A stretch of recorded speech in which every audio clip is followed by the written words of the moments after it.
Olá, bom dia! Começando mais uma reunião de pauta. Hoje, quinta-feira, dia 22 de abril. E antes aí de iniciarmos os debates aqui do reunião, lembrar os companheiros, pedir para que vocês nos ajudem na divulgação. Então, compartilhe aí nos grupos do WhatsApp, nos grupos do Facebook, manda aí nos grupos de esquerda, nos ajude aqui na divulgação do nosso canal. Você também, além de ajudar na divulgação, contribua financeiramente também. Você pode fazer isso pelo chat, contribuindo com super chat, super sticker. Essas contribuições são fundamentais para nos ajudar aqui a manter a nossa imprensa 24 horas no ar, aumentar a nossa programação ao vivo, aumentar a qualidade da nossa programação, das nossas transmissões. Você também pode contribuir mensalmente, garantir aí essa contribuição mensal, se tornando um membro do nosso canal. Tem vários valores aí, mas você pode contribuir com um valor menor de R$ 8 ou então até valores maiores que ajudam aqui o nosso canal. Bem, eu sou Isadora Dias, apresento Reunião de Pauta, que vai ao ar de segunda a sexta-feira na COTV. Apresento junto com a companheira Nina Tenório, que eu já vou passar para ela, desejando um bom dia. Bom dia, Isa. Bom dia a todo mundo que está assistindo a gente aí na Causa Operária TV. E bom dia também para o nosso convidado de quinta-feira, que é o companheiro Francisco. Bom dia, Chico. Bom dia, Nina. Bom dia, Isadora. Bom dia a todos que nos acompanham. Vamos lá. Não esqueçam aí de dar o like no vídeo, clicar no joinha aí embaixo do vídeo aí no YouTube. É mesmo, deixar o like e também se inscrever no nosso canal. A gente está aí chegando a 100 mil inscritos. Então, se você não está inscrito ainda, se inscreva. Peço também para os amigos de esquerda, para o pessoal conhecer e se inscrever no nosso canal também. Bem, bora lá então, companheiros, iniciar a pauta.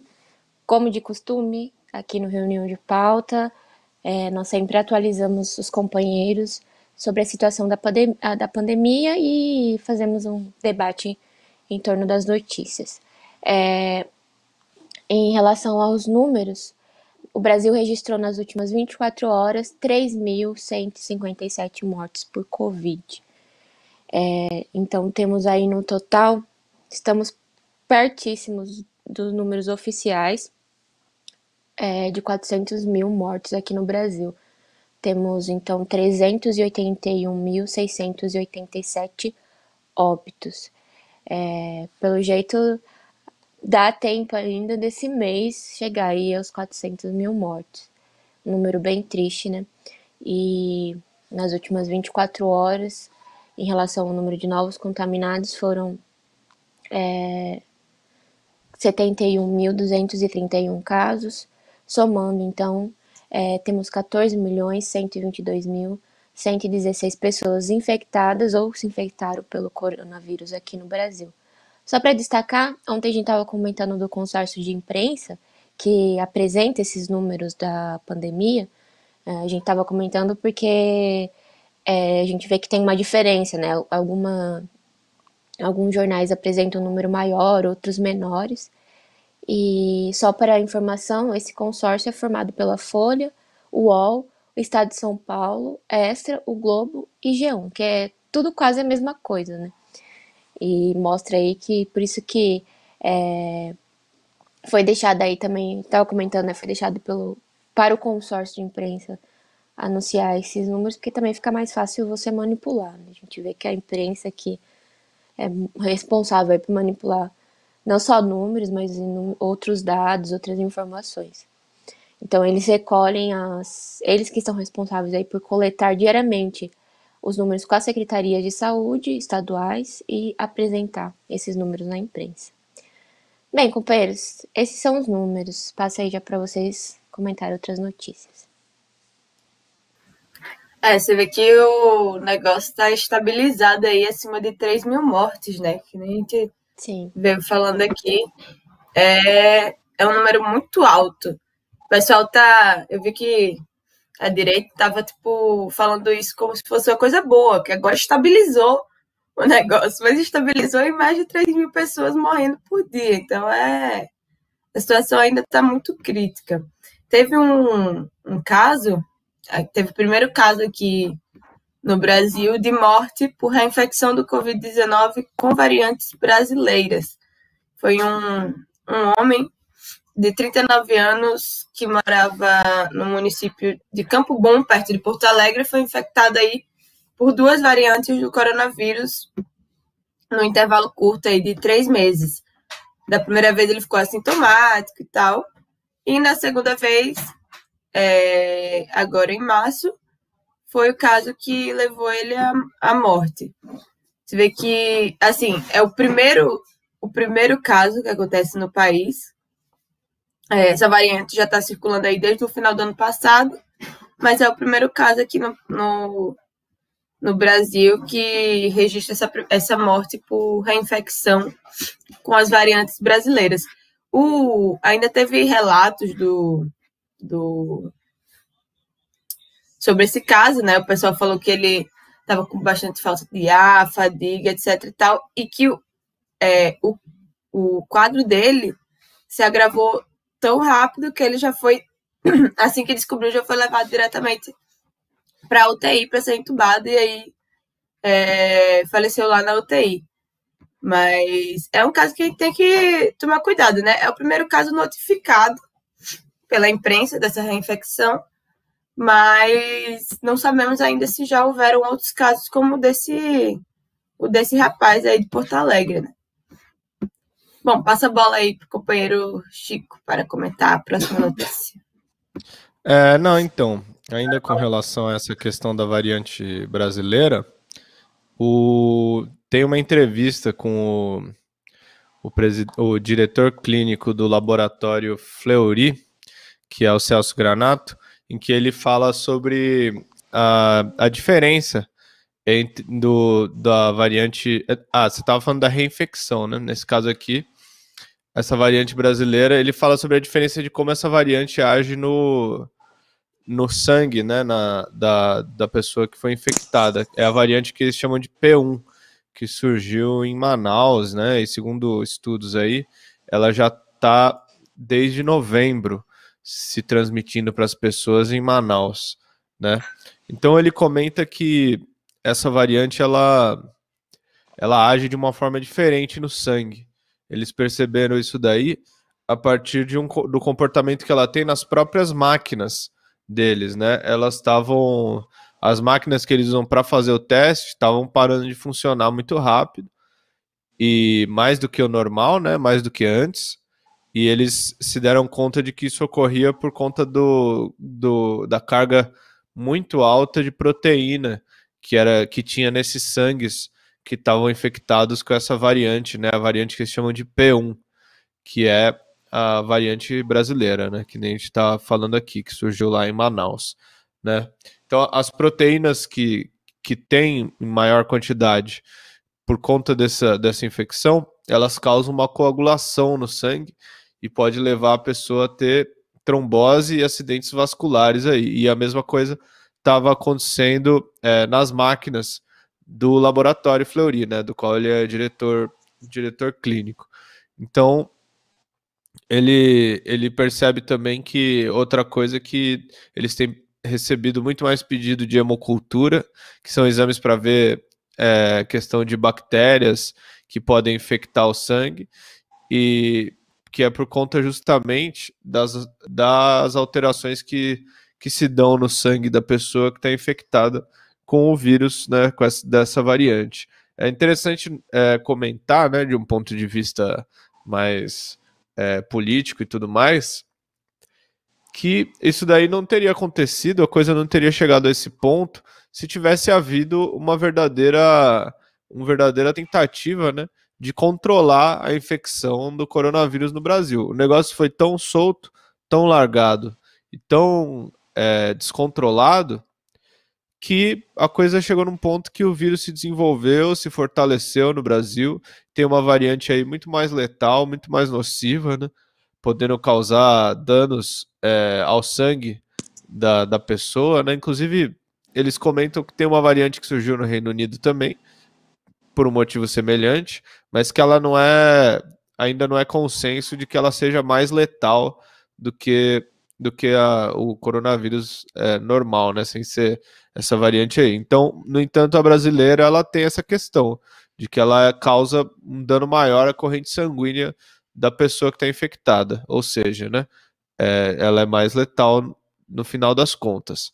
Então é importante comentar isso daí, é importante comentar que isso acontece por conta do descontrole total da pandemia no país, que permitiu que todo mundo ficasse infectado, que o vírus deitasse e rolasse, né, vamos dizer assim, e a coisa ficasse dessa forma, né? Lembrando que isso não é responsabilidade exclusiva do governo Bolsonaro, mas de todos os governos estaduais aí, particularmente no Amazonas, em que o sistema de saúde tem uma matéria sobre isso no Diário Causa Operária, uma matéria antiga, né? Mas que é bem interessante, que dá conta aí de que o sistema de saúde do estado do Amazonas foi todo privatizado, todo vendido lá, o negócio lá, inclusive, é pior do que em outros estados do país. Isso daí feito por governadores, né, dos partidos mais científicos, mais da direita, mais científica e tudo mais, né, que nem o pessoal chama. Então, apesar de Bolsonaro ter uma parcela grande de culpa nisso daí, a gente sabe que o resto da direita também tem culpa nesse negócio, né? O diretor do Fleury, ele comenta também que essa conversa de imunidade de rebanho foi um erro, que é uma coisa óbvia, né? Também é um comentário sobre uma coisa óbvia, mas que é importante ressaltar isso daí, que não tem nada disso daí. No fim das contas, não foi feito nada a respeito da infecção do coronavírus no Brasil, e é por isso que a gente chega a esse ponto do descontrole total. Eu passo aí para a companheira Isadora falar sobre o nosso tema central, é isso, Isadora? Sim, eu só queria antes acrescentar uma notícia sobre a pandemia, de que a gente vê, né, toda essa situação crítica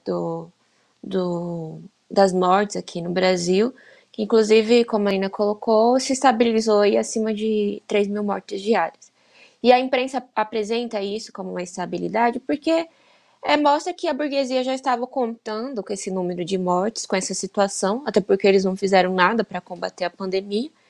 Então, de fato, estabilizou em 3 mil mortes. Para eles, isso daí é melhor do que se tivesse acima de 5 mil, de 6 mil mortes. Então, tudo bem.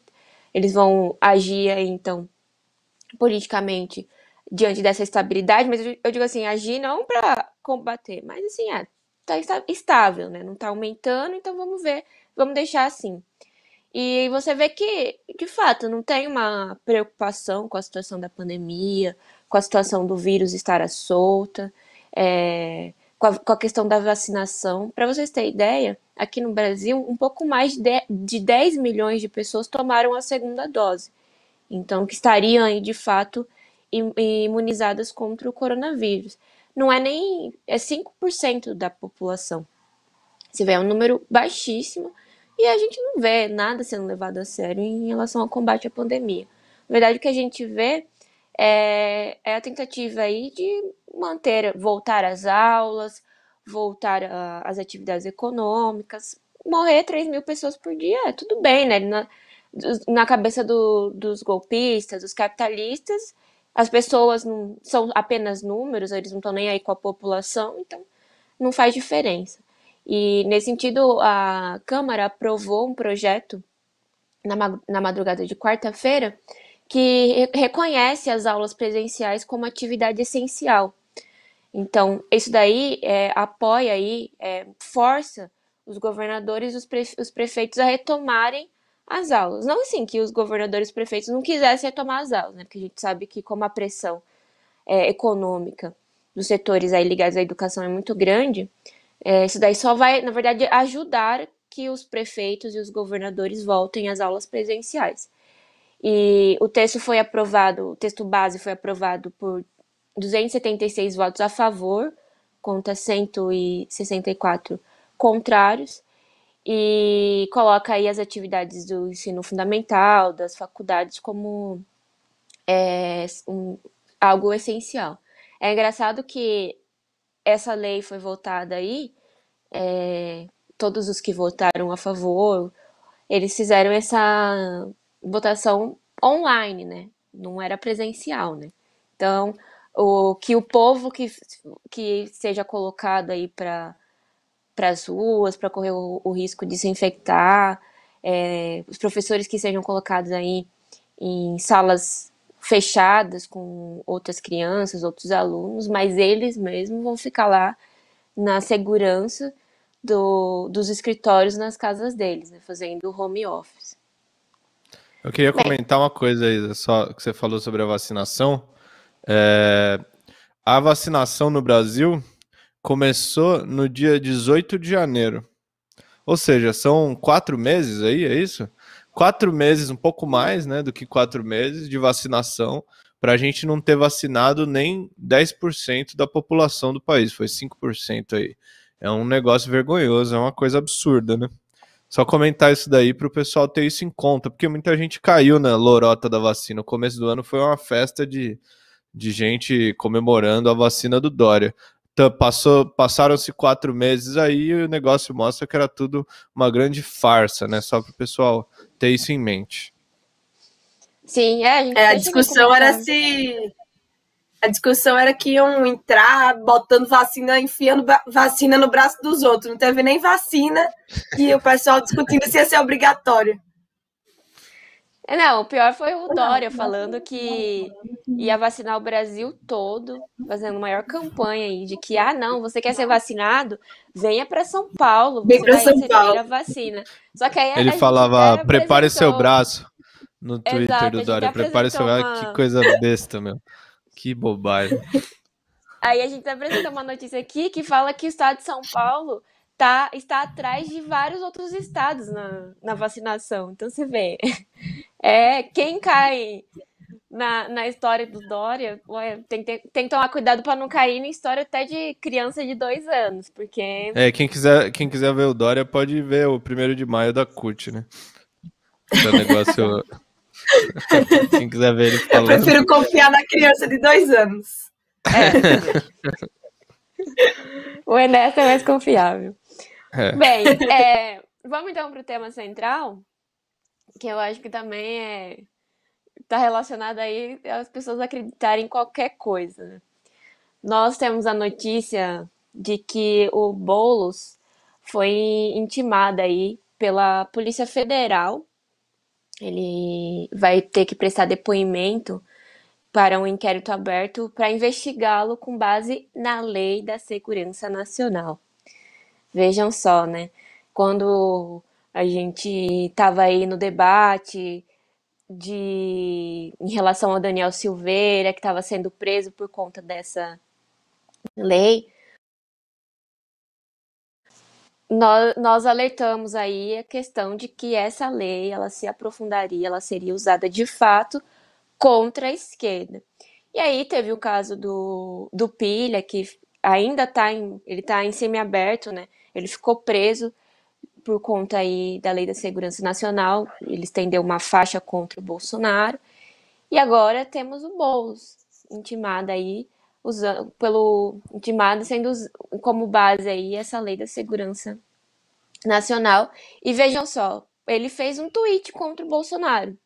Algo aí que a gente vê que é muito comum nas redes sociais, é muito comum, é uma manifestação comum entre a população, já que o Bolsonaro é extremamente odiado, rejeitado. Só que aí a gente vê que agora você não pode nem mais fazer nenhuma crítica ou qualquer tipo de comentário.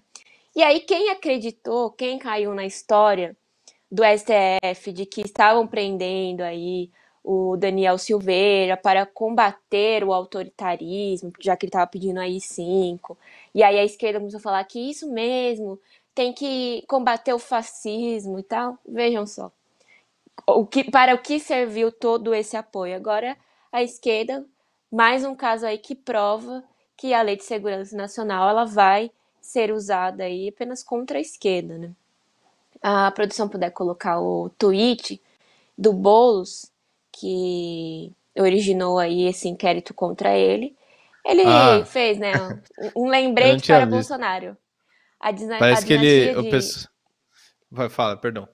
Não, só terminar de ler aqui. De Luís XV terminou na guilhotina. É, o cara fez um tweet, né? Também não vamos falar que o Boulos aí é super combativo, porque nos atos mesmo de rua contra o Bolsonaro, esses setores não está. É parecido com o que o Ciro Gomes também, né, colocou. Ele fez uma ameaça do tipo, falando que o Mussolini. Falando, Bolsonaro, o Mussolini acabou de tal maneira, você corre o risco de terminar assim também. Mais ou menos nessas palavras. Mas você vê, até mesmo nem nada que é muito de fato perigoso contra o Bolsonaro, porque é um tweet, né? O que vai fazer? Mas mesmo assim virou alvo aí dessa lei de segurança nacional, porque na verdade você vê que é um fechamento do regime, a questão da censura contra a esquerda, uma pressão aí para calar a esquerda. Fala aí, Chico. Não vou falar. Não, brincadeira, é que Não eu ia quero comentar mais. que, que o pessoal deve ter interpretado que ele tá ameaçando o Bolsonaro de morte aí, deve ser nisso daí que o pessoal. Que é uma coisa muito ridícula, né?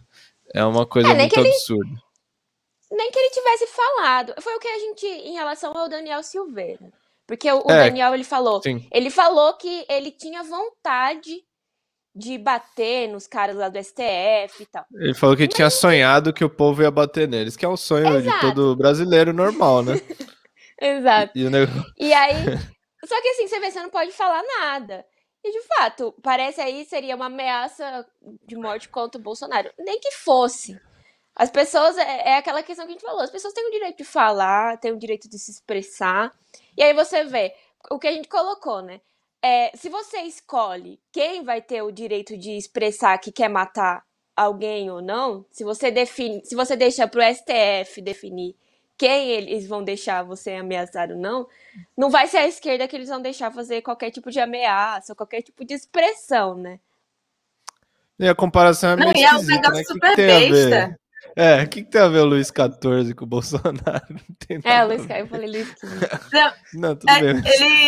eles compararam com o Luiz XIV por causa do negócio lá do. Que saiu até na capa da Veja, ou da sei lá, dessas revistas aí, que o Luiz XIV tinha declarado, né? O Estado sou eu. Aí o Bolsonaro declarou, eu sou a Constituição. Aí o pessoal ficou comparando e não sei o quê, não sei o Ah, quê. tá. Aí o Boulos jogou essa daí, né? Da guilhotina Ah, e tal. Parece que se tivesse alguma guilhotina aí pro Bolsonaro, o Boulos que ia estar lá pra. Ele ia estar lá, não, calma, gente, mais amor, por favor. A guilhotina não. Exato. bom, mas Mas, de toda forma é preciso dizer aí que isso é um absurdo. O cara postar um negócio no Twitter, ainda mais indo numa brincadeirinha aí, na onda da imprensa ainda, né? É, ele faz uma brincadeira dessas e é ameaçado de prisão. Aí você vê a situação que chegou o país, né? E com muito apoio da esquerda, né? Particularmente da esquerda identitária aí, que sempre defendeu que as pessoas fossem presas por conta de coisas que elas falam, né? Então é preciso dizer isso daí. exato.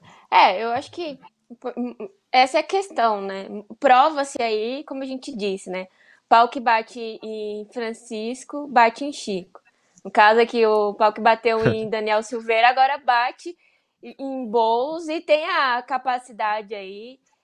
Pode ser que a paulada seja ainda mais forte, né? Porque, de fato, o alvo é a esquerda e o STF aí já está aproveitando do clima que está sendo criado e da situação para intensificar essa censura contra a esquerda. E é assim, agora eles fazem contra as lideranças, fazem contra pessoas que aleatórias. A gente tem aquele caso do menino também que estava numa cidade que o Bolsonaro iria visitar. E aí ele fez um tweet nesse sentido também, né? De quem quer virar Herói nacional. herói nacional, no sentido assim, né? O cara nem deixou explícito que seria assim. O STF, assim, eles são. Não, eles adivinham, né? Eles conseguem prever o que a pessoa quis dizer, né? Porque, na verdade, ele quis talvez dizer que quem que gostaria de matar o Bolsonaro, e aí, claro, né, viraria um herói nacional, porque tem muita gente que deseja isso. E aí, só por conta disso, foram lá, a polícia bateu na porta do rapaz, vejam só, investigaram aí rapidinho, né, descobriram onde o rapaz morava, chegaram lá e fez essa intimação. E então é o clima, né? Agora foi com Boulos, daqui a pouco é com outra pessoa. E tem a gente, né, que não só fala aí contra o Bolsonaro, mas faz uma política de fato contra o Bolsonaro, né? Nossa campanha pelo Fora Bolsonaro, nossos mutirões, que na verdade já enfrenta aí nas ruas. Tem mutirão nosso em Salvador mesmo, que a polícia chegou lá, deu a desculpa que era por conta da pandemia. Mas a gente sabia que na verdade, contra a política, né? Ninguém pode, dependendo aí de onde que onde os policiais se sentem mais à vontade, e a gente sabe que tem muito policial bolsonarista, vai lá e quer encerrar uma atividade política, porque é uma atividade contra o Bolsonaro. Teve o caso da Paraíba também, né? Recentemente, os companheiros nossos mandaram um vídeo deles sendo atacados pela polícia também numa atividade deles lá. Acho que em João Pessoa mesmo.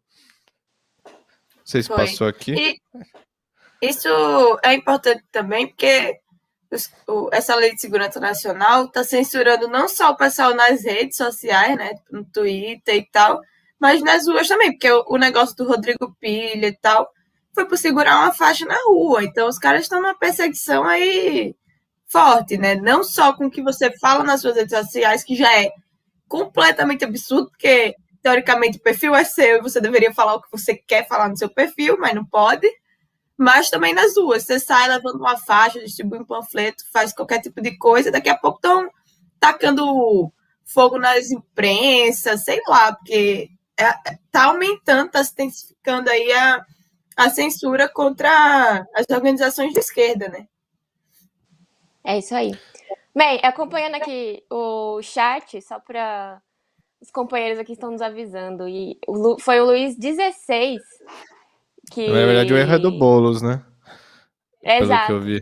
Que foi guilhotinado. Vejam só, então ele nem quis dizer o que aconteceu com o Luiz XIV, mas aí já... Enfim, Luiz XIV. Tudo só bem, pra... né? Esse negócio de numeral romano é difícil mesmo. Ele quis dizer isso, né? Que o Bolsonaro poderia ser guilhotinado. É bom, ó, fica aí, vamos fazer então propaganda do próximo curso da Universidade Marxista, que inclusive vai falar sobre a questão das revoluções, democracia, e com certeza aí a Revolução Francesa será tema aí da universidade. Então, para os companheiros aí que querem deixar de se confundir historicamente, faça o curso, vai ser ministrado pelo companheiro Rui. Quero dar um convite para o Boulos. Vai ser ministrado pelo companheiro Rui. Começa a partir do dia 3 de maio. Um mês aí de aula. E vai ser muito interessante, assim como quem acompanhou a última universidade, que foi sobre o stalinismo, ou então as outras universidades ministradas pelo companheiro Rui, sabe aí que dá para aprender muito com as aulas. O site já está aberto para as inscrições. A universidade, deixa eu só confirmar aqui o finalzinho, eu sempre confundo o ce.org.br. É a Universidade Marxista.pco.br. Isso. Eu já me inscrevi. Se inscrevam. A Nina não sei, mas enfim, tudo bem. Eu já me inscrevi também, hein? Nem vem. Tá certo. Bom, encerramos esse tema. Eu queria falar da entrevista do FHC. Eu também queria. Então, o Chico começa. Não, porque é um absurdo isso daqui. Eu tava lendo e é um negócio absurdo. O FHC deu uma entrevista aí pro Sputnik, né? E ele comenta... Bom, o que tá mais destacado aí, pela própria publicação da página, é que ele comenta que não há razão para o impeachment de Bolsonaro. mostrando aí que só há razão para o impeachment de Bolsonaro se a burguesia quiser, né?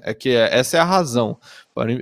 Quer dizer, só há razão para algum impeachment, né? De um modo geral, se for a vontade da burguesia. Essa que é a razão para algum impeachment. Porque o cara já matou aí, por conta da política genocida dele, mais de 300 mil brasileiros, né?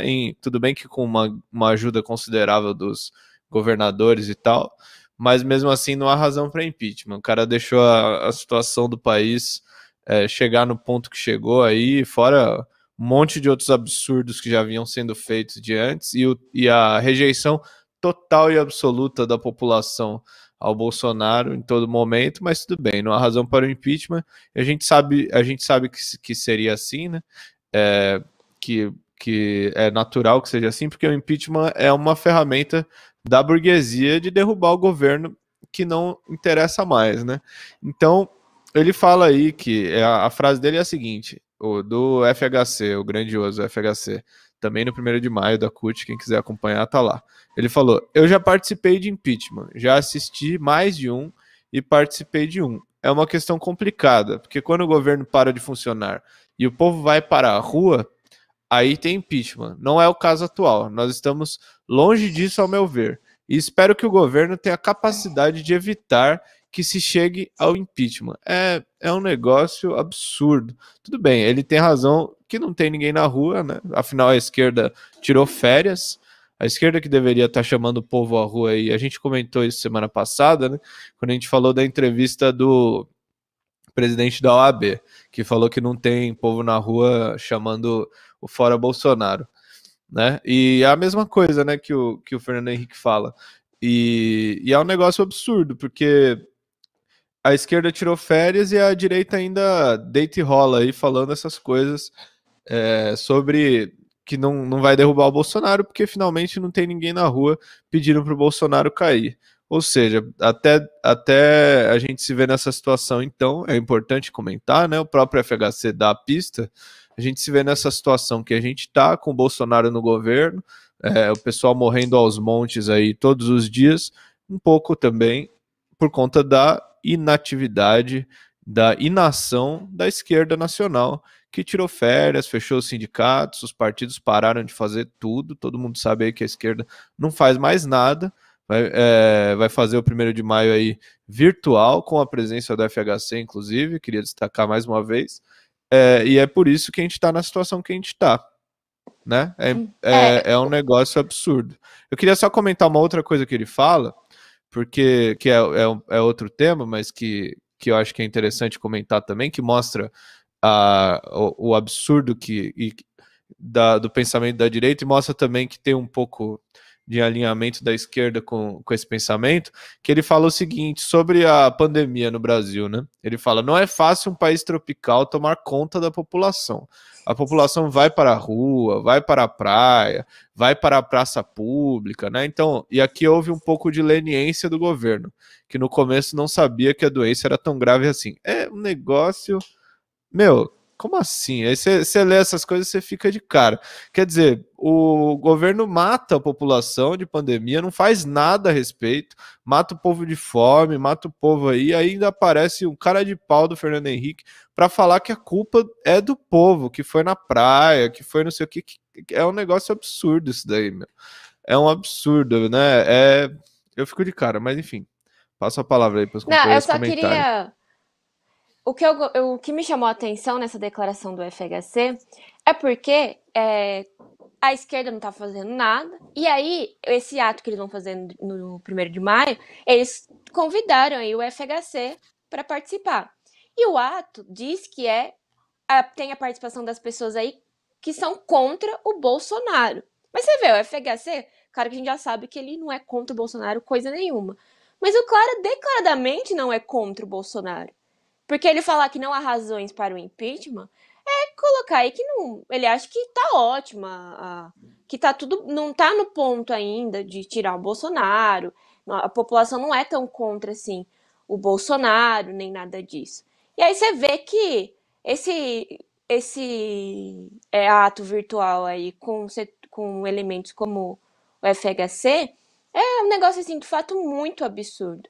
Porque as declarações do FHC mostram, o cara não é contra o Bolsonaro, não acha que a política do Bolsonaro em relação à pandemia é tão absurda assim, tanto que ele acusa aí, agora sim, né, o problema da pandemia, quando não é o povo, é o clima brasileiro. Então, de qualquer maneira, aí o problema da pandemia é o Brasil, né? Porque o Brasil é um país quente, imagina, as pessoas não conseguem ficar em casa e tal. Você vê que história é essa? De que é porque as pessoas. Aqui é um país tropical, e aí as pessoas vão pra praia, como se assim, não tivesse toda a questão do pessoal que foi trabalhar, que não teve condição de fazer home office. Ontem mesmo a gente comentou aí uma notícia da Folha, né, que mostra que o Brasil não, a população não tem condição de fazer home office, nem a classe A e B consegue, em sua maioria, fazer o home office. E aí o cara vem falar que é por causa das praias brasileiras. Vejam só aonde vai o nível dessa direita civilizada, dessa direita aí que a esquerda acredita que pode contribuir para derrubar o Bolsonaro, a desculpa que eles dão para justificar o genocídio causado pelo Bolsonaro, pelo governo bolsonarista, pelos governadores, por toda essa corja aí fascista que agora estão sendo convidados para participar do ato do 1º de maio. Né? E outra, antes fosse assim, que tivesse todo mundo lindo, feliz, na praia, pegando um sol e tal, mas não é isso que está acontecendo, não tem o menor cabimento que esse cara está falando, porque tá todo mundo se lascando nessa pandemia. O pessoal que está tendo que se expor, para você ver como tá ruim a situação, o pessoal que está tendo que se expor ao vírus, trabalhar todo dia, pegar transporte lotado, etc., tá dando graças a Deus que tá conseguindo isso, porque tem outras pessoas, muita gente, que tá desempregada e não tá conseguindo nem isso, não tá conseguindo alimentar a família, não tem nada. Tipo, tá uma situação completamente caótica. Esse auxílio emergencial aí, que a pessoa tem R$5 por dia para sobreviver, é rir na cara da população, não tem outra alternativa. Os caras só estão. Parece que o Bolsonaro tá assim, vou zoar com os pobres, porque R$5 por dia é muito absurdo. E o FHC ainda fala, né, que é porque no Brasil tem uma cultura de desordem. Essa política do FHC é uma política aí levada por alguns setores da esquerda também, que fala, né? Não, mas a culpa é o povo que está aglomerando, a culpa é o povo que faz um churrasco no domingo em casa e tal. Mas não é culpa do povo. Esse povo que está fazendo um churrasco domingo em casa é o mesmo povo que está tendo que sair para trabalhar todos os dias. Você pensa assim, você está tendo que se expor todos os dias. Só para trabalhar todo dia, pegar transporte lotado todo dia, chegar no trabalho, se expor ao vírus também, todos os dias. Aí, fazer o churrasco no domingo é o que vai matar você, toda a sua família, toda aquela pressão psicológica que a direita faz, que alguns setores da esquerda fazem também. É muita loucura. E sobre esse negócio dele estar falando aí que o Bolsonaro não tem razão para o impeachment do Bolsonaro, você vê de fato, assim, se queria mais alguma prova de que o FHC é um golpista, um direitista, um cara que está aí ligado aos interesses da burguesia, essa daí é a prova, né? A esquerda está chamando o cara para o ato do Dia dos Trabalhadores, mas é um cara aí que acho que não tem razão para derrubar o governo Bolsonaro, que está aí matando a população aos montes, né? É a prova de que o cara Perdão. É que ele fala, sem o clamor das ruas, o impeachment é golpe. E eu não sou favorável a golpe. Acho que é melhor ter eleição. Meu, que cara de pau do cara de aparecer e falar que ele não é favorável ao golpe, cara. É uma coisa absurda. Uma outra coisa que me chamou a atenção na declaração dele, que eu acho que é importante a esquerda se atentar a isso, é que ele fala, né? Não tem pessoas nas ruas pedindo o impeachment do Bolsonaro.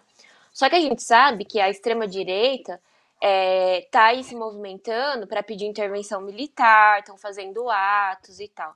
Então, eles podem pegar aí esses atos que eles têm feito que não é a maioria da população, mas eles estão fazendo alguma coisa mais do que a esquerda, estão chamando aí para manifestação, e a partir disso apoiar, criar uma base. Isso daí é importante para o Bolsonaro, né? Colocar então em prática uma intervenção militar, porque aí vai falar, não, mas tem gente na rua pedindo. Por isso que a gente destaca aí a importância das manifestações da esquerda contra o Bolsonaro, de uma política nas ruas, de manifestações. Porque aí a gente vê que, olha só, por conta de não ter atos, não ter manifestações aí contra o Bolsonaro, dá espaço aí para elementos da direita falar que não, a população não quer fora Bolsonaro, a população não tá se manifestando contra, a população é a favor do governo Bolsonaro e tal. Pois é, dá espaço aí para o FHC agora ser o cara de esquerda. Pelo amor de Deus, né? Cara, até nessa mesma entrevista ele falou do Lula, né? Quis fazer demagogia, porque não podia falar 100% mal do Lula, tinha que xingar o Bolsonaro e tal, mas você vê pela declaração que é um negócio super... Ele tentou ficar em cima do muro aí para ver se saía, né? Ele falou assim, eu não vou votar no Bolsonaro porque ele é de extrema direita. Não está no meu horizonte. Prefiro alguém mais ligado ao PSDB. Se não tiver entre Lula e Bolsonaro, posso considerar a hipótese de Lula. Eu quero isso? Não quero isso. Eu vou ajudar para que aconteça? Não. Vamos tentar uma terceira solução. Você viu, o cara não tem nada a ver com a esquerda. O cara quer votar no PSDB. Ele prefere votar no Dória do que... Ele aponta aí que, de fato, eles precisam de uma terceira via, né? Porque eles não querem escancaradamente apoiar o Bolsonaro, mas também longe deles querem apoiar o Lula, né? Mostra aí que a burguesia está pesando bastante nessa questão da política de procurar uma terceira via, né? A burguesia conta bastante com isso daí. Mas aí você já vê que nessa entrevista o Fernando Henrique ele já é bem mais ameno com relação ao Bolsonaro do que alguns outros direitistas que apareceram e que criticaram o Bolsonaro um pouco mais abertamente, né? Provavelmente à medida que a burguesia for percebendo que eles vão ter que votar no Bolsonaro mesmo, no fim das contas, esse discurso vai se modificando aí. Até tem um ano ainda, né? Para ter as eleições e eles avaliarem isso. Você viu, ele conseguiu culpar o clima do Brasil para não culpar o Bolsonaro. Vejam no fim das contas ele culpou o povo, né? Cultura da desordem é um negócio, é um absurdo isso daí, que é porque é muito quente. São eles que não conseguem organizar minimamente o país, mas aí é o povo que... Eu não sei, peraí, eles não estão no governo? Se não é o governo que vai organizar o país, que culpa o povo tem? A gente aqui, a população consegue mal organizar sua vida por conta da desordem que a direita, que os golpistas fizeram no país, mas aí o povo tem que organizar o país. Então tá bom, saiam do governo, dê o poder para o povo, porque aí sim, é uma coisa que eu apoio, aí vocês poderão culpar o povo de alguma coisa, né? Na hora que o povo estiver de fato no poder. Bem, companheiro, a gente tem que encerrar o programa de hoje, mas eu só queria rapidamente fazer aí uma propaganda, divulgação do debate e do lançamento do livro do Rui Costa Pimenta, com colaboração também do companheiro João Pimenta, do livro aí que denuncia a questão da censura nas redes, algo que a gente tem já feito um debate aqui na nossa imprensa, a questão aí dos algoritmos do YouTube. Esse livro vai apresentar aí todo o esquema, né, organizado para censurar as massas e também para não deixar a esquerda desenvolver a sua imprensa alternativa nas redes. Um livro aí muito interessante que vai contar aí com um debate, né, de lançamento, com a presença do companheiro Rui Costa Pimenta e os convidados, o Leandro Fortes, o Eduardo Guimarães, Ismael Moraes, que são jornalistas aí que tentam desenvolver uma imprensa de esquerda na internet. Eu acho muito interessante o tema e os companheiros que quiserem já garantir o seu livro, está na pré-venda, então dá para acessar o link, eu vou deixar aqui no chat e vocês podem já adquirir o livro e já participar aí dessa campanha, que eu acho muito importante fazer esse debate dentro da esquerda, até para que nós encontremos aí alternativas e, na verdade, no lançamento, a gente vai ter aí também o lançamento de novidades aqui da imprensa do nosso partido, que é uma maneira aí também de ajudar o desenvolvimento da nossa imprensa. Então, os companheiros estão convidados e convocados aí para nos ajudar na questão do livro. Adquira o seu. Isso, pode entrar em contato com a loja também, se quiser adquirir o livro. Você vai tentar mandar o link no chat e o Google Ele não vai censura, né? deixar? Pode. Não, pode Tá tentar, lá. mas eu acho que Censura. não, porque eu fui mandar um link agora no chat sobre do curso, né? E eles apagaram a minha mensagem. Então, sei lá, vamos ver se eles deixam você mandar. Queria também falar que tem um companheiro aí que se tornou membro do canal aí durante a nossa transmissão, o Gabriel Henrique Macedo de Araújo. Eu queria agradecer o companheiro pela contribuição, né? E desejar as boas-vindas aí, agora que ele é membro do canal da Causa Operária TV aqui no YouTube. É isso. Bem, sobre o Obrigada, link dá camarada. pra... Rapidinho. Sobre o link dá pra produção deixar na descrição do vídeo também. E aí os companheiros procurem na loja. Dá também pra procurar mandar mensagem pelos contatos do partido, e aí a gente manda o link. E, bem, então vamos encerrar. Amanhã nós voltamos. Eu, Nina e Marília. O Chico volta na semana que vem, quinta-feira. Então, muito obrigada aos companheiros que nos acompanharam aqui. Dá para, depois que encerrar a chamada ao vivo, dá para procurar o vídeo separadamente no acervo de vídeos da CLTV e aí vocês compartilhar o vídeo separado. Obrigada, Chico. Obrigada, Nina. Obrigado eu. Até mais. Até quinta-feira. Valeu, gente. Até amanhã. Tchau, tchau.